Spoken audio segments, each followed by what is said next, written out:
Go. Mga kasayan, meron tayo dito ng RS100. Ito siya kasayan, no? Para makakuha kayo ng konting idea sa mga nagse-setup ng RS100 Yamaha. Kasi kasayan, magpapakabit siya ng ilaw. Ito, nasira yung ilaw niya. Okay, i-convert natin to sa Age 4. Convert natin na yung ilaw niya, wala na oh. Para meron siyang ilaw. Ito yung i-convert natin. Sabi ko mamayang gabi natin gagawin para mas maganda yung tono ng ilaw. Matotono natin ng talaga siya na sentrong-sentro. Bigyan ko lang kayo ng konting idea sa mga ginamit. Baka gusto nyo ring gayahin. Ito yung tie concept ng RS100. Ayan siya kasaya na. Ayan, naka siya. Naka disc brake na. Yung ginamit na disc brake pang Wave 125. Tapos naka rim set na siya. Sa likod. Ayan. Rim set na siya kasaya na. Tapos yung ano niya, alloy na yung swing arm. Wave 125 din tong swing arm. Tapos yung shock natin sa likod, universal. Ayan siya. Ito pang TMX 155. Yung flat seat natin. Tapos naka-domino na rin siya. Naka-domino switch na rin. Tapos pang Mio. Pang Mio yung kanyang mga brake. Yung brake lever niya naka pang Mio. Tapos kasi yung gulong niya sa unahan. Yan. Gulong niya sa unahan ay parang pang bike lang kasi na yung gulong niya. Tingnan mo yung size ng ano niya. 4590. Saan ba yun? Ito.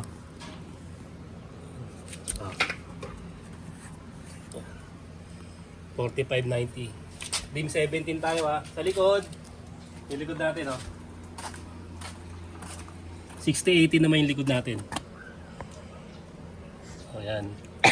Ito yung mga matibay na motor. RS100. Birang-bira magka-problema yung nito, motor na to. Tapos magka-problema man, mura lang yung mga parts. So ayan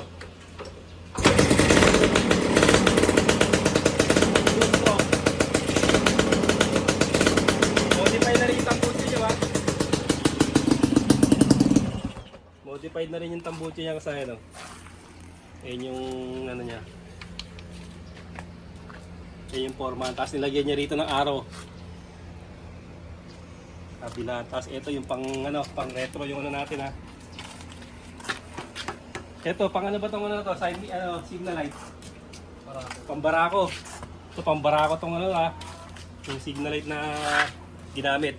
Itong natin, yung shock. Pang to? Ha? Pang XRM. Ito pang XRM naman pala to. Ganda ng pagka-alloy.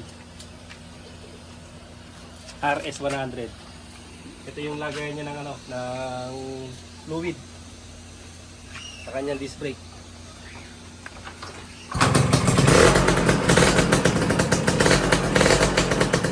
Ito na position spray mga kakayan.